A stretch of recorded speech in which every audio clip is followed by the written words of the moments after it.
Hola, ¿qué tal? Mi nombre es Vianey Reyes Figueroa y soy la titular del taller de manejo de emociones para adultos del Centro Cultural Casa de las Bombas de la Universidad Autónoma Metropolitana Unidad Iztapalapa. El día de hoy les voy a presentar el tema de las distorsiones cognitivas. Esta es la segunda parte del primer video en el que habíamos ya mencionado que eran las distorsiones cognitivas. Bueno, nos quedamos en la sexta distorsión cognitiva, que es el filtro mental o la abstracción selectiva. Esta distorsión cognitiva consiste en centrarse únicamente en un aspecto, ¿no? Es decir, ya sea un atributo o un detalle de una situación, incluso sacándolo de contexto, ¿no? Por no atender como otros detalles de una situación porque contradicen nuestro pensamiento. Por lo tanto, en esta distorsión, la persona va a tender a elegir y atender exclusivamente un detalle negativo de una situación acorde a su esquema mental, como si tuviera una visión de túnel, por así decirlo, ¿no? Va a percibir que toda la situación es negativa. Y bueno, un ejemplo de distorsión cognitiva es el siguiente. Aunque la mayoría me ha dicho que les ha gustado mi proyecto, Juan me ha comentado que no le ha convencido. Eso significa que no he hecho bien mi trabajo. Bueno, aquí la persona ha abstraído la información negativa y únicamente se queda con ese aspecto. La séptima distorsión cognitiva es la sobregeneralización. ¿Qué quiere decir esta distorsión? Bueno, pues consiste en tomar un hecho negativo aislado y llegar a la conclusión de que si se ha ocurrido una vez, volverá a suceder incluso de forma interminable, ¿no? Y pues algún ejemplo de esta distorsión cognitiva es: jamás lo haré bien tras haber fallado una vez al realizar una tarea, pero esto no conlleva a que se cometa el mismo error siempre. O, por ejemplo, todos los hombres o mujeres son iguales, expresado por una persona que ha tenido una experiencia negativa reciente en su relación de pareja. Y bueno, eh, pues aquí vemos como un claro ejemplo de generalizar experiencias, ¿no? Por ejemplo, el hecho de que me haya ido mal en una relación de pareja pasada, por ejemplo, pues no significa que mis futuras relaciones pues les irá de la misma manera, ¿no? El decir que así pasará pues es una distorsión cognitiva en la que estamos generalizando una situación sobre otras más.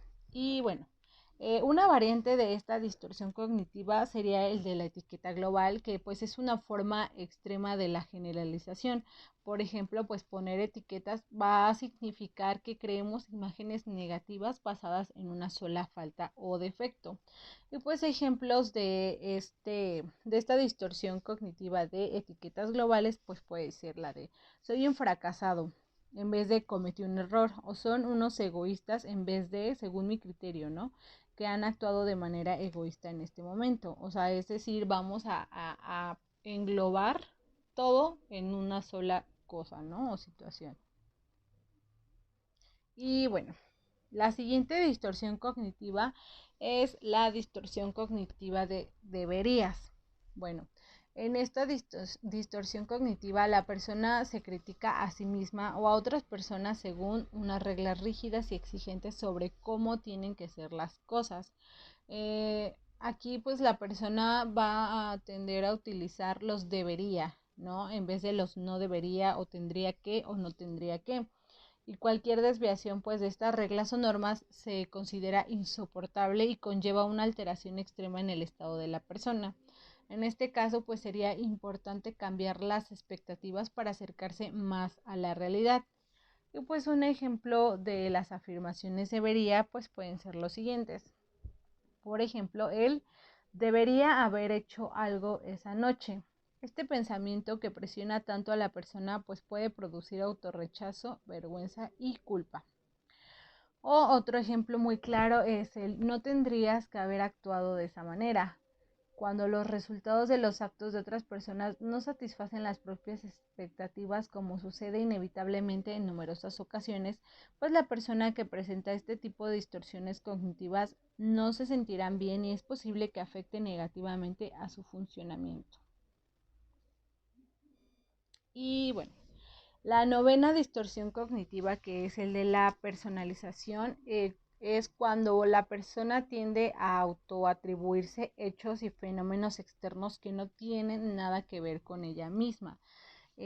Pues no sé, o sea, de hecho no existe evidencia que establezca dicha relación en esto, entonces pues es una distorsión cognitiva de la persona. Sin embargo, pues aquí la persona va a asumir la responsabilidad ante algo negativo, a pesar de que no existan tal vez los fundamentos reales para hacerlo. Y bueno, un ejemplo de dicha distorsión cognitiva es: si él o ella ha conseguido aprobar el examen de inglés, ha sido porque yo no soy una buena pareja. En este caso se puede llegar a confundir la influencia con la responsabilidad, por lo que genera culpa. Y bueno, sí, en esta distorsión básicamente se atribuyen cosas de otras personas a nosotros, ¿no? Y pues puede llegar a generarnos culpa cuando en realidad las cosas no son así, y tal vez si está sucediendo una situación no es por mí o por mi responsabilidad, sino por la de alguien más, y entonces yo me lo estoy atribuyendo a mí.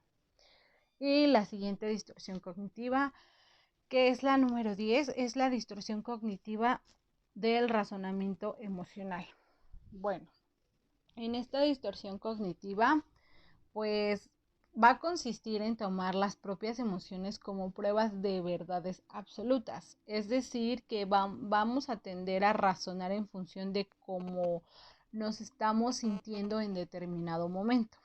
Por ejemplo, un claro ejemplo de esta distorsión cognitiva es la siguiente: siento que he fracasado, así que debo ser un fracasado. El hecho de sentirte como un fracasado en un momento determina totalmente que se considere como un fracasado. O la siguiente: me siento culpable, por lo tanto, eso significa que he hecho algo malo. Y bueno, si me siento de esta manera es porque es verdad que tengo la culpa. Este pues es un claro ejemplo de la distorsión cognitiva del razonamiento emocional, en el que vamos a tender a tomar como verdadero nuestro estado emocional, ¿no? Por ejemplo, decir, me siento ahorita mal, o como una persona derrotada, ¿no? Entonces me voy a dar por hecho que soy una persona derrotada, que soy una persona que no puede. Entonces, esa va a ser una distorsión cognitiva que no nos va a dejar ver realmente claramente el panorama, la realidad de manera objetiva, ¿no? Y bueno, ¿se pueden modificar las distorsiones cognitivas? Pues sí, efectivamente las distorsiones cognitivas se pueden modificar una vez que nosotros las hemos detectado. Por eso es muy importante conocerlas, saber en cuáles distorsiones cognitivas tal vez hemos caído en el error de tomarlas como verdad, ¿no? O como algo objetivo de nuestra realidad. Tal vez al analizarlas nos daremos cuenta que no era así la realidad, sino así la vimos en ese momento, ¿no? Debido a estas distorsiones cognitivas. Y bueno, pues una vez que ya las conocimos y pues tras analizar esas distorsiones cognitivas donde nosotros nos situamos o creímos que las hemos repetido más o hemos caído en ellas, pues debemos de saber que estas pueden ser responsables de que en ocasiones pues cometamos esos errores en nuestro juicio, ¿no? Y pues esto a la vez pues puede generarnos un malestar emocional, porque pues al presentar una puntuación alta en una o en más de una de las que hemos presentado, pues va a suponer que tenemos tal vez dificultades a la hora de generar pensamientos alternativos, ¿no? Que pueden ofrecernos otra visión de la situación. Y pues asimismo, ¿no? Las que tienen una puntuación baja de las que acabamos de presentar, pues va a suponer pues que ahí tenemos como una mayor flexibilidad de pensamiento, ¿no? Y en consecuencia pues tenemos menos conflicto con nuestra realidad. Y bueno, pues sí, ya como lo mencioné anteriormente, pues efectivamente nosotros podemos modificar estas distorsiones cognitivas una vez que las hemos detectado, por eso la importancia de conocerlas. pues también de esta manera podemos aprender a pensar sobre lo que nos rodea, pues de manera más adaptativa, ¿no? Haciendo como interpretaciones de la realidad que no nos provoquen un malestar tan intenso, ¿no? O sea, es decir, pues si detectamos que, pues aquellos pensamientos, ¿no? Que nos hacen sentir mal, pues también podemos como aprender a cambiarlos por pensamientos alternativos realistas que nos hagan sentir como emociones más positivas y por lo tanto pues podemos tener conductas como más adaptativas, ¿no? Que no refuercen los esquemas mentales disfuncionales. Y bueno, a modo de conclusión, pues debemos destacar que existe una relación importante entre las distorsiones cognitivas y los trastornos de estado de ánimo, como la depresión, la ansiedad o cuestiones como el estrés, ¿no? Y pues también otro tipo de conflictos interpersonales, ¿no? Nuestras relaciones interpersonales pues también se pueden ver afectadas por este tipo de distorsiones cognitivas. Y pues por eso es importante su reconocimiento y el trabajo para poder disminuir el impacto que estas distorsiones puedan tener en nuestra persona y en nuestras relaciones con los demás. Y también pues es importante asimismo saber que todas las personas en general, todos presentamos estas distorsiones en algún momento de nuestra vida. Pero pues esto no tiene por qué conllevar un problema, ¿no? Porque pues cuando estas nos producen rigidez en nuestra forma de pensar o nos generan situaciones negativas, pues es cuando realmente debemos prestar atención a las mismas, ¿no? Es cuando realmente ya nos están impidiendo tener como un funcionamiento en nuestra vida o en verdad ya nos están generando como muchos conflictos en nuestras relaciones interpersonales o en nuestro estado de ánimo, es cuando tal vez ya deberíamos como poner más atención y tal vez pues trabajar más en ellas, ¿no? Pero pues todos en algún momento quizá hemos caído en estas distorsiones cognitivas. Y bueno, me despido del día de hoy. Espero les haya agradado mucho el tema y así concluimos con este tema de las distorsiones cognitivas. Hasta luego.